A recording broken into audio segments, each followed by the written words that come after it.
Hello दोस्तों, स्वागत है आपका नई क्लास में नए टॉपिक के साथ में। आज की क्लास के अंदर हम लोग जानेंगे क्या होता है वन्य जीवों का संरक्षण। ठीक है ना, पेपर में आ जाता है, एक दो सेट में दे रखा है, इसलिए यहाँ पर करवा देता हूँ। ठीक है ना, तो देखो, वन के जीवों को नष्ट होने से बहुत आसान है, इसको आराम से लिख दोगे, बस हल्का सा समझ लो। देखो, वन के जीवों को नष्ट होने से बचाना ही वन्य जीव संरक्षण कहलाता है। अरे जो वन में जीव है, जीव अकेले आप समझो कि मान लो जीव है, तो जीव पेड़ पौधे भी हैं और जंतु भी हैं, यानी कि प्राणी भी हैं और पेड़ पौधे भी हैं, वो सब जीव हैं। ठीक है ना, तो क्या है यहाँ पे, वन के जीवों को नष्ट होने से बचाना ही क्या कहलाता है, वन जीव संरक्षण कहलाता है। इतना सा है, लेकिन इससे ज्यादा इंपॉर्टेंट ये है कि स्वस्थाने और उत्थाने क्या होता है, उस स्थाने क्या होता है, ये जानना ज्यादा इंपॉर्टेंट है। देखो, स्वस्थाने संरक्षण क्या होता है, इसका नाम क्या है, स्व।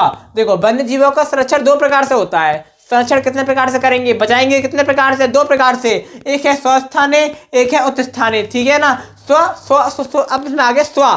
स्व का मतलब क्या हो गया, अपना, यानी कि स्व स्व स्वयं। तो देखो क्या रखा हुआ है, इस प्रकार के संरक्षण में विभिन्न वन्य जातियों का संरक्षण उनके प्राकृतिक वास स्थान में किया जाता है, यानी कि जो उनका प्राकृतिक स्थान है, जहां पर वो रहते हैं, जहां पर वो पैदा हुए, उसी के स्थान पे क्या कर देते हैं, उनका संरक्षण कर देते हैं। ठीक है ना, उसी स्थान पे जहां पर वो है, उस स्थान में क्या कर देते हैं, संरक्षण कर देते हैं, ऐसे कहते हैं स्वस्थाने, नाम इसका स्व है। ठीक है ना, अब उत्स्थाने क्या होता है, तो इस प्रकार के संरक्षण में वन्य प्राणियों को उनके प्राकृतिक आवास से हटाकर, यानी कि जो उनका प्राकृतिक आवास है उससे कहीं दूर हटाकर क्या कर देते हैं, उनका संरक्षण कर देते हैं, या उनको सुरक्षित स्थान पर रख देते हैं। संरक्षण करो, सुरक्षित स्थान पर रखो, बातें की है। ठीक है ना, तो उनको सुरक्षित स्थान पर रख देते हैं। देखो, स्वस्थाने का उदाहरण क्या है, राष्ट्रीय उद्यान। क्या है, राष्ट्रीय उद्यान। ये टॉपिक पेपर में पूछ लिया जाता है, इसलिए मैंने यहाँ पर करवा दिया है। काफी छोटा सा और काफी ज्यादा सिंपल सा टॉपिक है। ठीक है ना, तो मैंने करवा दिया है, 45 दिनों की सीधी जाएगी। इसमें सारी चीज करवाने का वादा है, हर एक चीज करवाने का लक्ष्य है।